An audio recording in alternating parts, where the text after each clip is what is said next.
Okay, cool. Welcome to another episode of Diary of an SEO. We're joined by Ryan Stewart today. Ryan, thank you so much for joining us. Yeah, thanks for having me, guys. Awesome. Cool. Okay, Craig, you're going to get straight in with the questions? Yeah. So, Ryan, I'm sure you've saw on Twitter before, there's a lot of chatter about how some people think that agencies are going to go bankrupt. 25 to 50% of the agencies out there won't be here in 2024. Nice icebreaker question. I know you're very bullish with your course, etc. Where's your head at? Where do you think they're going to be? Yeah, can I ask why they think that before I answer that? Like what's the rationale and the logic behind that? That's a big chunk. 25% of the market going out of business. That's a pretty big swing. I'm curious where they got that from. Yeah, I've saw some people quote 50% of SEO agencies will go bankrupt, and I think it comes from the economy. If you're talking about the UK market, the fallout from COVID, bounce back loans ran dry, the tide is out, and yeah, now there's not a lot of people. I mean, I saw a post this morning which I thought was interesting. There's a huge increase in search volume for like free SEO tools, etc., because people are now doing it in-house. And is that because it's getting more popular, or is it because people can't afford agencies to do it for them? I think you can look at a number of external factors and make that assumption. I would say this. I would agree with the fact that there's a potential for the bottom to fall out on a lot of agencies, not because of the market or because of anything aside from the fact that they're just bad at what they do, right? Most SEOs are selling a service when they should be selling an outcome. It's really that simple. It's really, really that simple. I actually just published this book. It's on Amazon. I just want to plug it real quick.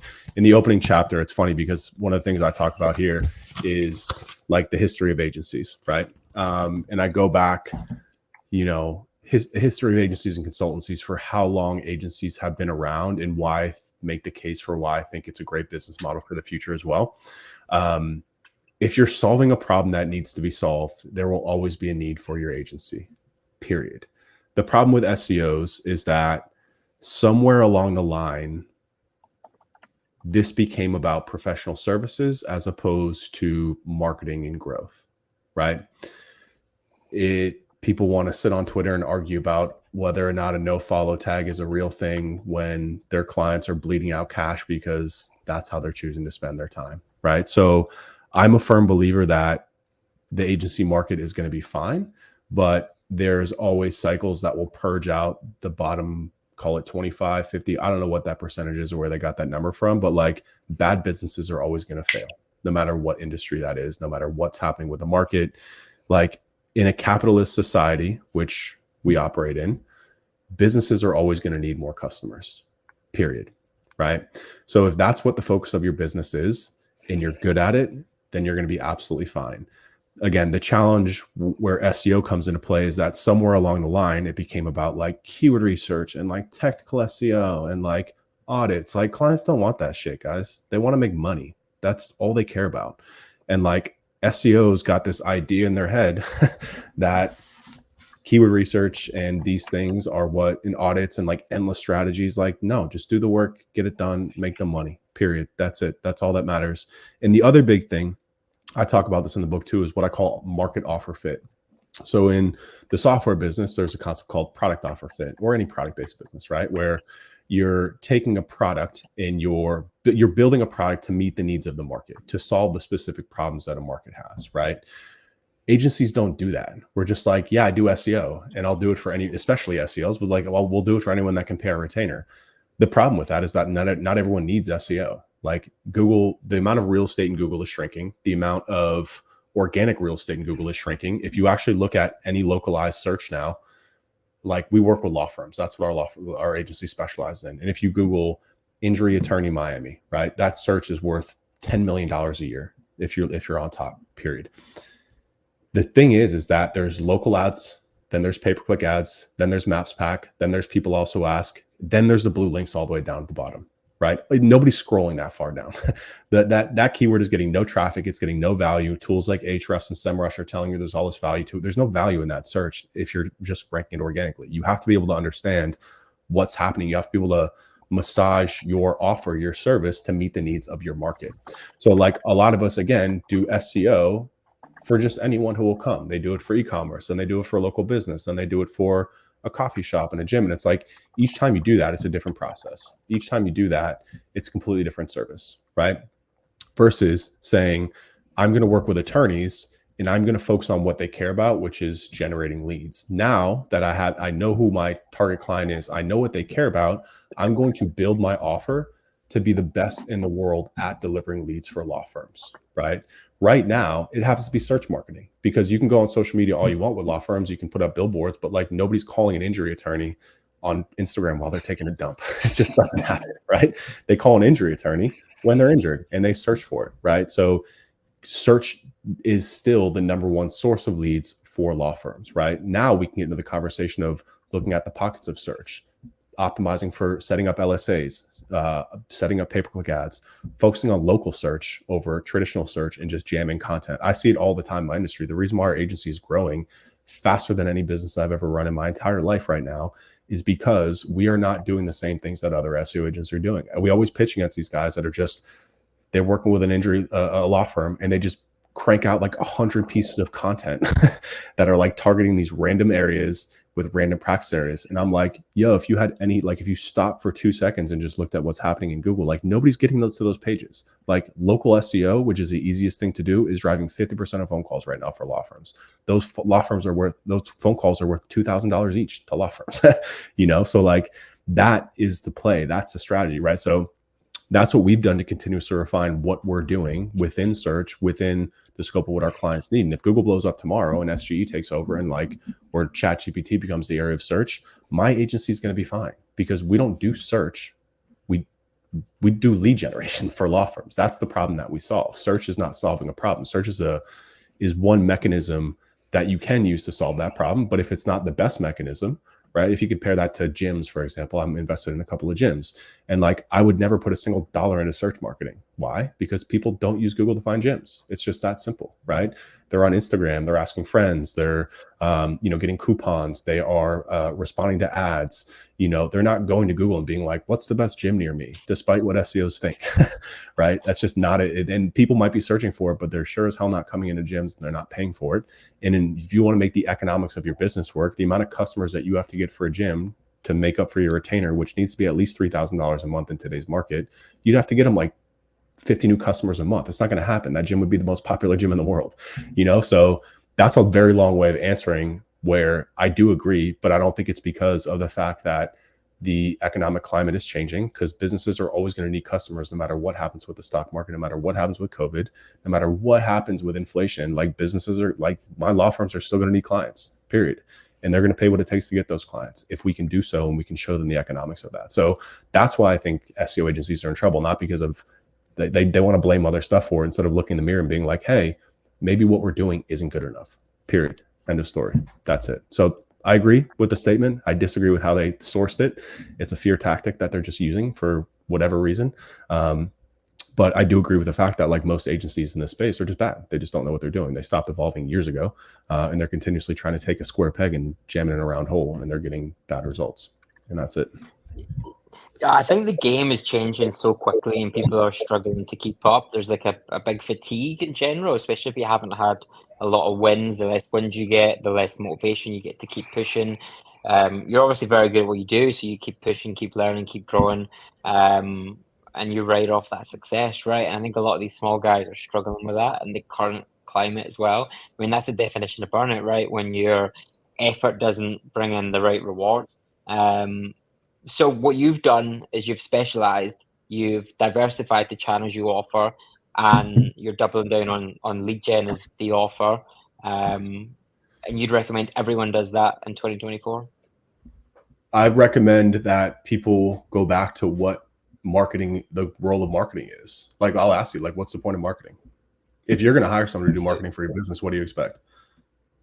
To help me earn more profit, bring in more leads to earn more profit. To be seen more. All the above, right? So somewhere along the line, SEOs, their value proposition wasn't like, hey, like, you're paying us to help you get more customers. It's like, hey, you're paying us to build content. Hey, you're paying us to build links. Like, it's a service. It's a race to the bottom for everything in terms of value and pricing for that. Like you open up your LinkedIn DMs and like 1 million people are hawking links, content, SEO. Like nobody wants it. It's a commoditized market, you know? So like if you want to have success, you need to go back to the core foundation of what the point of marketing is. It's not engagement. It's not content. It's not an output in terms of a deliverable. It's an output. It's an outcome in terms of results, right? Like you need to be selling against a projected outcome. And so many SEOs are uncomfortable doing that. And that is where I think a lot of people like psychologically struggle, right? You can call it imposter syndrome. You can call it whatever you want, not enough experience. You know, and that's just something that like you kind of have to get over because you're running a business and it's supposed to be really hard and it's going to be hard. And if you want to get to the next level, the people that do are the ones that say, F it, like I'm going to bet on myself. I'm going to bet on my team. And, you know, we're going to sell what needs to be sold. And also when you do that, right, when you change your entire mindset around what you're like, what the North Star of your business should be, right? So like, we're not really a lead generation firm, right? We're a marketing firm. What I'm positioning ourselves is like, you're coming to us for what you care about, which is leads. And it's actually clients. Cause like you can go to a lead generation firm in my industry and pay somebody $300 a lead, right? We don't do that. We don't sell leads, right? We sell on a retainer base. We still sell search as a service, but the way that we're positioned is an outcome, right? And that's allows me to optimize everything in my business to say, okay, like, is our service doing what's best for our clients, right? Like, is our service putting our clients in the best position to meet the goal that we're setting for them and that they're coming to us for, right? So we don't do content marketing. We don't write blog posts. We don't do resource guides. They do not generate clients. They do not generate leads. They generate traffic in keyword rankings and that cute traffic like up into the right graph, but like that's not what we sell. And that's not what our clients care about. And like, of course, like take this with a grain of salt that like law firms are going to be different than software companies. If you go work with a software company, and this is why like this concept of market offer fit is so important, because you have to be able to massage the needs of your client to what you can offer and deliver them. So if you're working with a software client, they're probably going to have an internal marketing manager. They're probably going to have some sort of marketing budget. They're probably going to be very educated on a lot of things around what you're doing. And like, you've got to be able to understand how to work within that framework versus the framework that I'm giving you. So I'm not telling you to just go out and like hawk leads or hawk revenue, right? But I'm telling you that you need to understand what your core client cares about the most. And you need to optimize everything inside of your business to do around that, right? So like I talked about it, we looked at our service. We said, okay, like just building content and links like we used to do in the past doesn't produce the results that our clients want. It doesn't drive traffic. We can get rankings. We can get a nice graph and Ahrefs, but like they're not getting phone calls, and we had to listen to that, right? So then we started going back and looking at what's happening in search, and like local is just dominating. That's a product that Google wants to push. And then like local service ads started popping up on every single search. So we're like, we have to offer this to clients. Like we cannot not give them the top spot for these keywords that are worth so much. So we had to figure out how to do LSAs. And then continuing that note, we said we have to figure out how to do paid search as well, because like the whole above the fold for every search is ads. Like, what are we doing here? You know what I mean? Like we're charging somebody 10 grand a month to like show up where 3% of eyeballs actually see. Like, no, we have to figure out what's going to drive against what they want, which again is phone calls, leads, and ultimately quality leads in cases. So, you know, now our service is evolving into the fact that, like I said, it can't just stop at leads, because if we just drive leads to them, they can be like, well, we can go pay somebody for leads cheaper if they're not converting into clients. So what we find is that law firms are really bad with intake. Intake is like sales for them. It's like what they call sales process. So like they're really bad with sales processes. They don't have a CRM. These phone calls mostly go unanswered. They don't have a process. They don't have a script. They're not closing them on the calls like they should be, because every time somebody calls a law firm and you don't close them, what do? They go to the next result and call the next person, right? So like you got to have these things tight. So now we built systems and processes that we're now implementing for them as well. We're doing CRM installations. We're doing sales consulting. We're doing intake consulting, right? Because we're optimizing against the full thing. And now when you talk about value in the market, right? And you talk about like an SEO agency, which you could peg us as, like, I don't have an issue calling us an SEO agency, but like when you pit us against an SEO agency, the ones that you referred to in the beginning that are like worried about going out of business, we don't feel that. We don't feel that energy, because we're pushing our clients forward. We're continuously putting our clients' needs first and really understanding that. And a lot of SEOs, when they hear that, they're like, oh, well, I just need to do more. more deliverables, more time, more stuff. Like they're like, it's like, no, like especially in the industry that we work in, like we can't even get these guys on a phone call for like a monthly meeting. Like you think they want another spreadsheet? Like they're not going to see it. They don't care, you know? So like, it's all about understanding, again, the needs of your client. And it's not always about doing more. I market a lot. You see my ads. Like I have this whole hook where I'm like, I can like, it's about getting results for your clients with doing less. Like you don't have to do more to get more. You don't have to do more work to get better results. You just don't. You just have to do it better is really what it is. You have to understand, again, what's happening in this market. And like, you know, cranking out 50 pages of content is going to cost me a lot of money. It's going to cost me a lot of time. And it's not really going to help the client.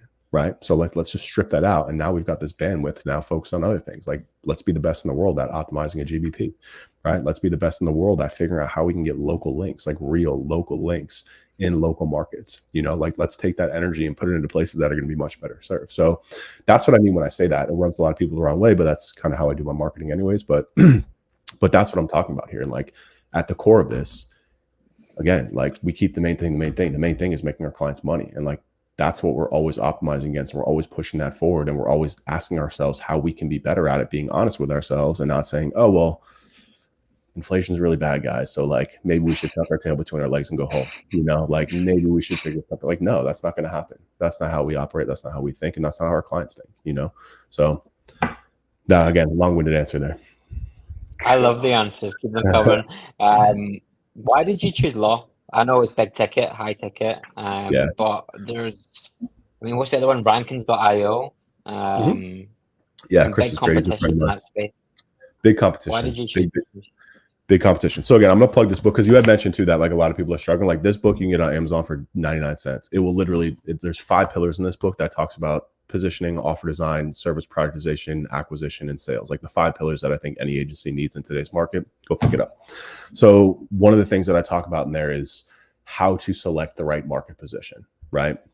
So I'll walk you kind of through why law firms are such a good fit for us, right?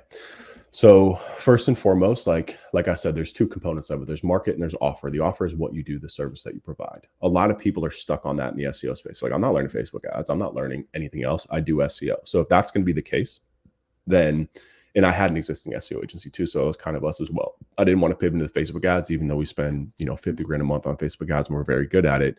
Every time I try and do it for clients, it doesn't scale well because of the need for content, the need for video. It's too hard to try and impart that on clients. SEO is a great service to offer because like it's completely hands-free for clients, if you run it the right way. So one of the things is if you're going to do SEO, right? Like the question you have to ask yourself is, does the result of my service end up in more leads, revenue, clients, sales for my target client?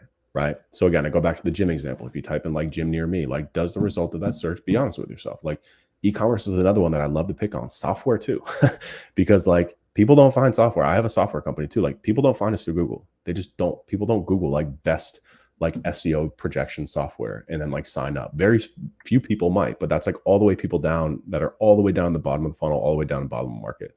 Like it's not the best way to market a software business. And what you have to be doing is the best thing for your clients. If you're not doing the best thing for your clients, you're always going to be pushing boulder uphill because there's always going to be a better way for them to get customers, for them to get leads, whatever it is. And you're never going to be able to fill that void. You're just going to be churning through clients. So like what you have to be doing has to result in the best way, the best possible way for that vertical to get cases or clients. So like you look at things like lawyers, right? Like lawyers are a great service because people will go to Google, type in, I got a DUI, I need a lawyer. And that could be worth 50 grand, right? People are like, I need a divorce lawyer. That's 25 grand. I need, I slipped and fell in the grocery store. I got burned by an iron in the barber shop. I need a lawyer. We're in America here, guys, too. It's very different over here. You guys probably can't wrap your head around the scope of these things, but like, this is the American way. We sue people for everything. So like these searches are worth a lot of money and they result in phone calls that can result in clients and cases, right? So you have to be brutally honest about that. Other good ones, because we have about 80% of our portfolio is law firms, but we have contractors. Our biggest client is actually a roofer in Wisconsin. We've helped them go from 1 to 5 locations. Yeah, because like every one of those searches, like people like, yes, there's referrals. Yes, there's social media there, but like for the most part, like people go to Google, type in, I need a new roof. and they'll shell out 50 grand over the next 2 weeks. You know, like HVAC is great too, because HVAC has a sense of urgency. I'm in Florida. If your air conditioning breaks here in the summertime, like another thing that's very distinctly American. I go to Europe all the time. I understand like air conditioning here is very, very different here. Like we take our air conditioning seriously. Like people want you there the same day. So there's a sense of urgency behind that lead too and behind that search, right? So all these things are what you want to think about when determining like, is SEO a good fit for this industry? Another one that I love, just like an insider that I tell my consulting clients inside the Blueprint training, is like plastic surgery, but on the male side. If you want something that's a little bit more blue ocean, like, because what I see on TikTok and YouTube is like a lot of education for males that's traditionally been a little bit more taboo for things like testosterone replacement, like hair replacement, like all these like male surgeries that have been very taboo, that like men were either shy or weren't asking about or weren't consuming information about. Now they can do it privately. So they're coming now to Google highly educated, right? They're coming to Google being like testosterone replacement near me, and that is worth 5 grand, 10 grand, 15 grand over the course of the year for some doctor's office, right? And there's not a lot of competition around that stuff because these practices are just kind of starting to pop up and get traction. So like these are the things that you need to be thinking about, not just like, oh, I'm in a Facebook group and they told me to go after home service businesses. Like, no, like you need to understand like everything that's happening within this industry as it pertains to your service, and to take into account the psychological factors that go into a customer's decision to make that selection, right? So high ticket things are always the best because that allows me to get one client every quarter for some of my clients and have them pay me forever. Like think about that versus a gym where you need to get like 10, or e-commerce too, and like software, like low ticket stuff where it's like, yo, you got to produce a lot of volume and a lot of customers. And like when it comes to e-commerce too, it's like, I mean, my wife wants a new couch. So like we're looking for a new couch right now. And like, yeah, I got like 50 tabs open. I'm on Pinterest. I'm on like, I'm on Amazon. Like I'm on all these different places. And like, it's not like you just go in and type in like white couch and you buy it. Right? It's just not the way the customer journey works. So these are all things that you want to take into account when you're kind of selecting that pocket. And that's one of the reasons why we landed on legal. Another reason why I love legal is to what I said before too. Like they tend to be very detached and not involved when you're getting them results. Right. So, and we can also do everything for them. Like another thing to consider is that like, if you like, people want to work with big businesses, but people in big businesses are busy. And like, if your service requires feedback from them, like content, video, I do a lot of fractional CMO consulting, and like, I stop it at 90. I never go past 90 days because inevitably it gets to the same point where like, I'm like, you got to do video content. And they're like, okay, we'll do it. And then they don't do it because they're busy, So with SEO, it's great with law firms because we do everything. We do the content writing, we do the link building, we do the technical stuff. So I built my team to service that, to be completely done for you. Like I won't even let them write content anymore. We used to do content briefs. I'm like, you're not going to do it. You're not going to waste our time. You're not going to slow us down, because our job is to get you leads and to get you traffic. And if we're sitting waiting for you to write these practice area pages or to write this piece that we need from you, it's never going to get done. So we've completely optimized our entire process to just get everything done for them. So again, these are the things that like you really need to think about. It's not just about like, is it high ticket, blah, blah, blah. Like those are a number of factors that go into it. Again, I list it all out in this book. It's really good. And it's the most important thing. I call it the foundation of an agency. Like the reason why so many agencies, like those agencies are crumbling, is because they're built on a shaky foundation. They're like, yeah, I'll work with anyone who pays my retainer. It's like, yeah, okay, do that. And like, yeah, working with e-commerce. If you have 2 clients, e-commerce and lawyer, it does. If they're both SEO, it's 2 businesses. It's a completely different service. You can't build processes. You can't hire the right team. You can't build, like, one of my biggest pitch to law firms is that during the sales process, we do 0 audits, we do 0 strategies, 0, none, ever. Because when the day that they sign that contract, our sales process is built to do all the audit there, because we've worked with like 150 law firm websites before. We've seen it all. I know, looking at a website, exactly what they need. I don't need to do an audit. I'm not going to waste their time. I'm not going to waste their money. We want to hit the ground running on day one. Our goal is to have all the content rewritten and done, all the content, by the end of week 1.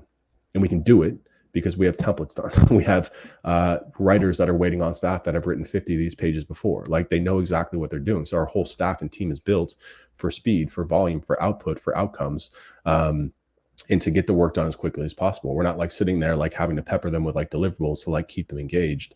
It's not it. Like the sooner that we get the work done, the faster that we know that their impressions are going to go up, then their clicks are going to go up, then their traffic's going to go up, then their conversion's going to go up. And like, it's just a process that we have to start faster. So it's a huge pitch for us. And we go month to month. We don't do long-term contracts. And that's like what I'm like drilling in their heads is I'm like, yo, like you can go sign a long-term contract, but like we'll run circles around them because the work's already done. You just have to sign the contract.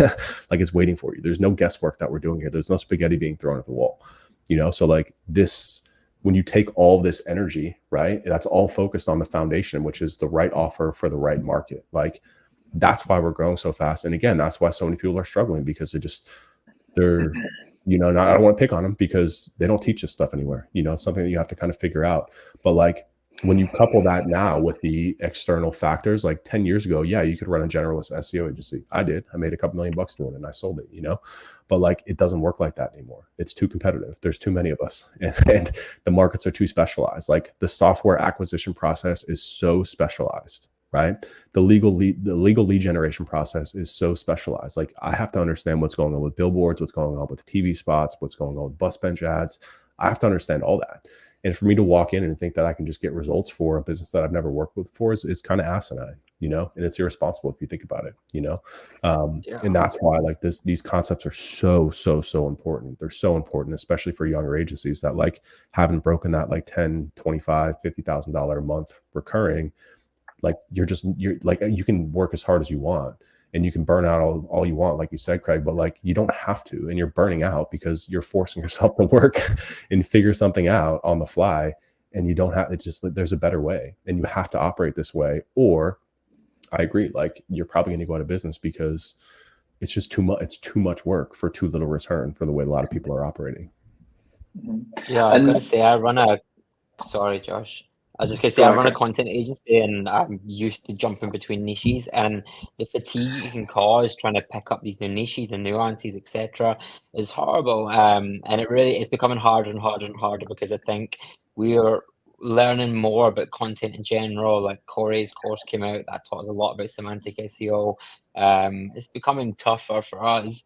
And then the other thing you mentioned was about these sort of clinics that are popping up, like hair transplant clinics. That's a huge niche right now. It's untapped. I've not saw anyone double down on that space. So I'm seeing more and more of these little niches pop up, and they're actually not little, they're huge. There's so much money in them. So you mentioned one thing, and then I think we'll move on to more recruitment, but I want to ask you this question for the generalist SEOs that are following. They have a generalist SEO agency, loads of local clients, everything from, I don't know, garbage pickup to, I don't know, travel websites. What should they do if they want to decide that they're going to double down on a niche and they want to focus? Say it's the hair transplant clinics. You used to run Webris and it used to focus heavily on the sprint model. Now you've done the full transition into law. At what point do you do that? At what point do you say, no, I'm turning away these leads. I don't want these leads. They're not what we're focusing on. And yeah, obviously you don't want to kill your revenue either. So how should you transition into that? Yeah, it's a great question. It's actually probably the number one question I get asked inside of the blueprint. So just to recap too, we still operate on a sprint model, right? But so recently, only it was like 2 months ago, we just migrated our website to just be law focused. If you go back in the Wayback Machine and go to webris.org, you'll see that we used to have a headline that said, cancel your SEO retainer. We operate on short, well-defined sprints. If you guys are familiar with the 5 stages of awareness, amazing concept every marketer needs to know about. I actually just posted a video on my YouTube channel about this when it comes to advertising. The 5 stages of awareness is a concept from Eugene Schwartz. It's about 100 years old, written in a book called Breakthrough Advertising. Must read for every marketer. It's like $400 the book now because it's gotten so popular. Really, really good. Highly suggest it, or at least understand these concepts. So the 5 stages of awareness talks about essentially kind of like the awareness buying journey for consumers, right? So all the way down, you can call it like bottom funnel, is something called like most aware. Those are people that are like in market, ready, like, hey, I want SEO services, but like I'm just talking to a few agencies, versus unaware and then like problem aware, which is where I focus, which is stage 4, which is like, I have a problem with leads, right? So like we go all the way up there because the market's much bigger up there. The funnel's much wider, and like people care about themselves. They care about their problems. As soon as they get to the point where like I need SEO or I need content or I need link building, it's a race to the bottom in pricing. It's a nightmare, right? Like you're pitching against other people. They're comparing you on stupid shit that doesn't matter. Like we don't operate down there. And we found that the leads that we were getting when we had that as like our tagline, right, was people that were literally just kind of like, I got 3 proposals open, submit a proposal. And I'm like, I'm not going to do that. Like, I'm not going to pitch against other agencies like that anymore. Like, I'm not going to sing for my supper here like that. Like, so we just go up market and we bring people in. We're like, hey, start with lead generation. Let's talk about whatever, blah, blah, blah. So that sprint model from a marketing point of view is only attractive to people at the bottom of the funnel, if that makes sense. Like nobody cares about the sprint model in the problem aware because they're not thinking about SEO, right? They're thinking about the problems that they have on a daily basis, not about their SEO problems, right? So that model was only attractive for a very small amount of people from a marketing point of view. Now, operationally, it's been a game changer for our business because essentially what it is, it's a productized service. Productized service is just something that runs over and over, scalably, repeatably, literally on a set of systems and processes, has defined start, ends. So we have like a 3-sprint system that we use. We call it foundational sprint, content sprint, link sprint. And now we've kind of got a local sprint in there as well. So we still operate on that back end and we still teach it inside of our program because it stops the chaotic nonsense of like hours and deliverables. And it's just like, just get the work done, get it done as fast as possible. Stop worrying about spreading it out. The faster you get this done, the faster you can get results. And the faster that you'll probably never hear from them again, they'll keep paying your checks. Right. So we decided to pivot to putting the law firm stuff on the front end. It was about 9 months. So like about a year ago, me and my partner said, let's specialize in law firms. We got a handful of them. We're doing pretty well with them. Let's just go all in from a marketing and kind of like operations point of view. But we didn't change the website until like 2 months ago. So the thing with websites too, man, and like no SEO wants to hear that, is that they're not as important as we want to think that they are. Like if somebody's on your website, you're usually not changing their mind. Their decision is usually happening elsewhere. We talked about this with landing pages before. You're talking about my ClickFunnels stuff. And I was telling you how we use ClickFunnels, not because it's a great software, but because we just have like a single headline opt-in form on all of our landing pages, because all the convincing is happening on the platform, right? It's happening with the awareness that they already have. Like very few people are coming to your website and be like, oh my God, this is amazing. Like, yeah, I want to work with this. It doesn't happen. They're like, found you on LinkedIn. They saw you on Twitter. They've been following your podcast for a while. And then they went to the website to finally convert, right? So we made the determination not to change the website because I vehemently understand that the website is not as important as we want it to be, right? And that it doesn't impede you from only working with a certain type of client or not working with another type of client. So like I said, 20% of our book of business is still non-law firms, but we make sure that it follows the same type of process as law firms, meaning it's like a high ticket B2B local acquisition campaign. So again, roofers, contractors, HVAC fall into that. We have 2 plastic surgeons. We just closed like I guess you'd call them like a very enterprise B2B software company that runs on a sales model, right? So it's not like self-service checkout stuff. So like they all fall into like the same general type of SEO, which means we don't have to break our process. So that's how I define it. From a marketing point of view and an operational point of view, yes, you want to be singularly focused and you want to hyper specialize in doing one thing, right? With law firms, that's why we have templates built out. That's why we're able to operate so effectively and scalably. But we're still going to take on other clients that want to work with us, especially the more content that you create, the more marketing that you do. You know, these people are coming to us and being like, I know you only work with law firms, Ryan, but like, would you be willing to take a look at our campaign? Because we really want to work with you. And we're not going to turn those people down. But what I'm not going to do is work with an e-commerce store. I'm not going to work with a low ticket software company. It's a completely different process. So that's where we draw the line. It's not like, hey, you're not a law firm, we're going to kick you away. It's, hey, is this campaign going to break our process? Right. So like we've always kind of specialized in B2B, and I would highly suggest that like all SEOs specialize in some sort of higher ticket B2B, because you get out of that rat race of like massive numbers of acquisition, right? In order to justify your retainer. Otherwise it's a race to the bottom in pricing. That's the other thing when it comes to selecting an industry. Like you got to be able to make people money. They got to be profitable on what they're paying you. And the more that their client acquisition value is worth, the more that you can charge. We charge them margin. I tell people all the time, like, you're not going to get a work report from us. We don't do hours. We don't track hours. We don't operate like that. Like my team's fully remote. I give them unlimited time off. I like most of the time I don't talk to them for a couple of weeks. This is if we choose to operate, you know, but like you're going to get results. And like not gonna make you sign a long-term contract because every single month I want you to be looking at your data and I want you to evaluate us on our performance. I don't want you to evaluate us on like how many emails we sent or deliverables we sent. I want you to evaluate on how many phone calls you're getting per month, period. That's it. And as long as you're profitable on that, then like we're going to have a good relationship. And that's, to me, a much better way of operating a business than like constantly chasing documents, deliverables, hours, audits. Like, yeah, it's just too much, man. Like, it's like, honestly, man, it's like, it's no way to live your life. It's no way to build a culture in business. And the other reason why I'm so bullish on agencies too is because of that, is because I feel like this is one of the last few lifestyle businesses available. Like, you can make over $1 million of personal income working on your ass at home, you know, like with a small team, with not working more than 20 to 40 hours a week, like a very reasonable amount of time, and like building something that you want to build. Like there's so many different ways to do it. Like, obviously I have a foundational element that I talk about in this book, but like, like one of the reasons why I love running the Blueprint training is because I get to talk to so many smart agency people that are doing some really cool things. And I'm like, I never thought about it that way.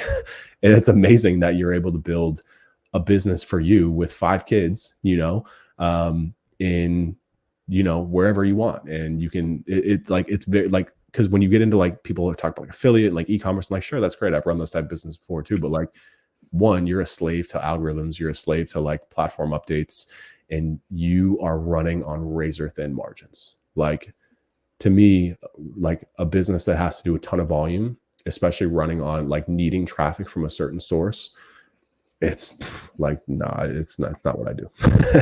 You have to be very good at like viral type marketing, and that doesn't happen in Google. That's like TikTok, that's like events, that's influencers. It's a whole different type of marketing that I prefer not to execute against. PR, stuff like that, And Ryan, you mentioned how important speed is to you, and how speedy your team is, your processes. To agency owners that are listening, that like there's a lot of people that are lazy out there. How do you cultivate speed into your team culture and processes? Yeah, it's a good question. I mean, I wouldn't call people lazy per se. I wouldn't not, though, also, to your point. I think that I do feel like I'm 37, so I kind of grew up on the cusp of technology. You guys are a lot younger. You guys probably grew up on phones a lot more than I did, but like I didn't get my first cell phone until I was like 24. And don't get me wrong, I spent a lot of time on screens, but I'm about to have my first son, and like I'm scared for what he's going to grow up in and like what that's going to do to like his motivation and his, all. So like, I don't disagree that I don't think people are lazy. I just think they're distracted. And I think they're not properly, I don't want to say not properly motivated, but like, I just think that they're in personal misalignment, and like, there's not a whole lot that you can do about that. Cause like there's boundaries, right? Like, and I don't cross those boundaries. Like, I don't get into people's personal lives. I don't get into any of that stuff when I'm running my company. I run my company culture-wise the way that I want it to be treated. And for me, that means freedom. That means good pay with the ability to make more pay based on performance. And that means, those two things, really, that's it. And like not being put in a position where you have to deal with shitty people and clients, right? So, the way that I deal with that one with freedom is like, you can work from wherever, you can work whenever. You have like, we all operate on ClickUp and a PM system, and like you have work that needs to get done, just get it done by that date. That's it. And we have one weekly team meeting together. We have 2 really, but like, like you don't have to be there, so like the freedom element is really big to me. Not just the remote work time, but also the freedom of time for when you can want to work, because everyone has different times that they like to work. I'm a morning person. My partner's a night person. He likes to work from 9 p.m. to 2 a.m. and that's fine. I'm not going to tell him not to, like, as long as he's getting the stuff done.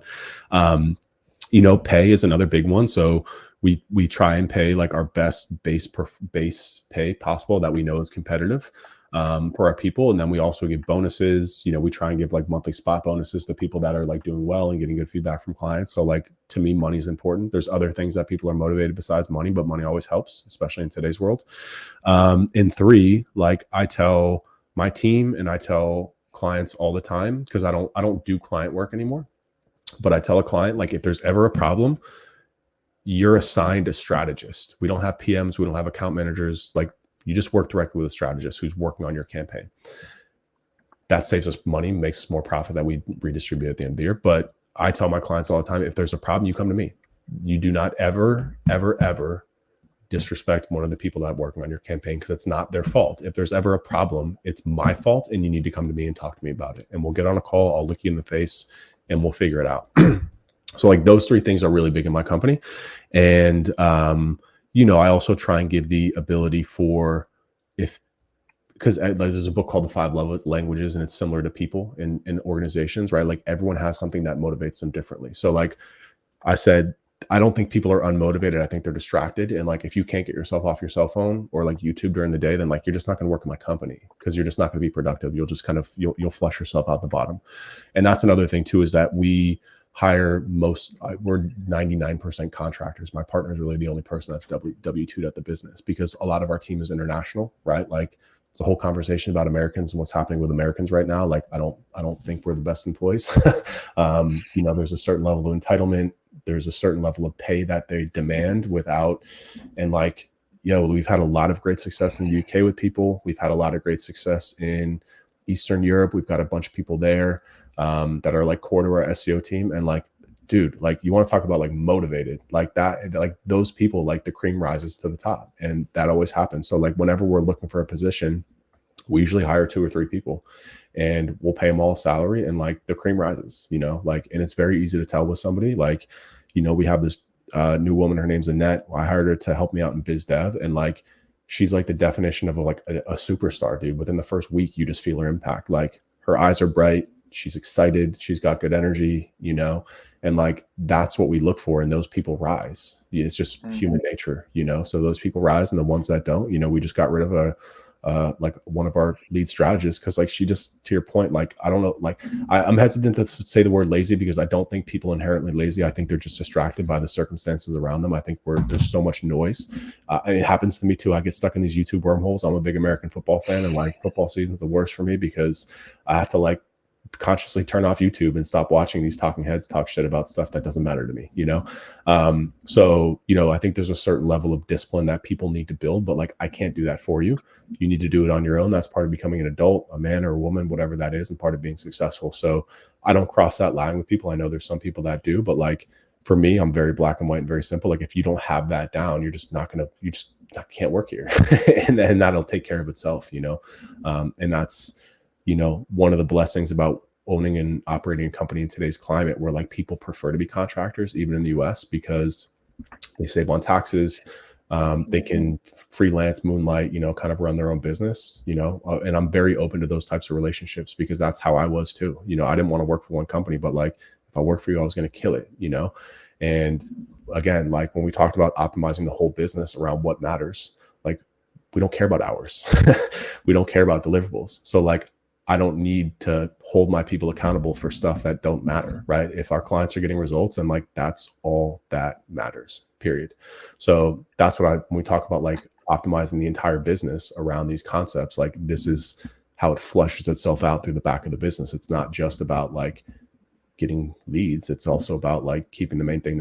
And like, that's what runs this business. And that's, again, like why I feel like we've been successful, because people know what we're about, from our employees to our clients, like to the market, like people know what we stand for, they know what we're about, and we get shit done. And that's it, Yeah, Awesome. a lot of the things that sorry, there's a lag. A lot of the things that you offer, you're allowing people to tap into their intrinsic desires. You've got mastery, autonomy, and that's probably why your team's doing so well, right? You've got purpose as well. You help lawyers do what lawyers do best. You get them all their leads. What do you do with people's passion and curiosity? How do you let them tap into that? How do you, like, you give them autonomy, you give them everything, it seems. So they're the other 2 big ones. I'm curious if you have anything around them to keep your A players. Yeah. Well, I'll usually ask them I'll ask them what they care about, because at my other company, The Blueprint, there was somebody who was our COO. She recently left to go somewhere else because she just needed a bigger opportunity. But like, what her like work love language was not money. And she was very adamant that like, she felt like she made plenty at the business, and that, bonuses and, commissions didn't keep her motivated. She wanted growth, and she wanted time with me. So like, I set up a weekly call with her where we just talked about like stuff that she wanted to talk about for 30 minutes to an hour every week. whether that was business related or what have you, you know? So again, I think having those conversations with those people and understanding who they are and what they care about. And when I say like, I try not to get in people's personal lives. That doesn't mean that I don't care, but I again, like for me, I'm a very private person and I don't share things unless done with it. And I know like, and the thing is too, is like, that's not a great fit for everybody. Cause like I've had people come in that like want to do like happy hours and like Zoom networking. And I'm like, I don't want to do that, guys. Like I got a family. When I'm not online, like this is like, it's black and white. Like what I do here online is not who I am. Like what you see me talking shit about on Twitter and YouTube and LinkedIn, that's not who I am as a person. Right. Like that's not what I talk to my friends about. That's not how I spend my weekends. You know, that my wife is so disconnected from what I do here. And that's intentional because like, I don't want to talk about it. And like, I don't want to spend an extra hour on Zoom. Like, and that's no disrespect to the people that I have, because I love them. I'm like, we spend enough time on Zoom together. Like, so it's not a good culture for everybody because there's different personality types, you know what I mean? And like some personality types are like extremely extroverted, bubbly, and that's great. Like, and you can work here too, but I'm just like, there's kind of like a culture that's set here that like your time is going to be given back to you. Like, I want you to be working as least as possible, just as a human being. Like, that's what's best for you. Like, I don't want you staring at a computer screen for 12 hours a day and being forced to do things that, even if you want to do them, like, I want to give you that time back to live your life and enjoy yourself, you know? So everybody's a little bit different. And again, like, I think once the business gets to a certain point, the culture gets set there, it kind of takes care of itself for better and for worse. Right. So like, I do sit down with people and have conversations and I'm like, what do you care about? Like, what, like here, like not, you know, maybe not like romantically in your life, but, or, you know, with family wise, but like, what can I help you with? Like, what else can I do for you? Like, do you want to own your own business one day? You know, do you want more responsibility? Do you like tell me what you want? And like, I can make that happen, you know, and it's really kind of, I don't want to say it's like that simple, but everybody's a little bit different, but they fall into line with kind of like the culture that's been set here, which is ultimately dictated by my personality type, unfortunately for some people, you know. Fair. Awesome.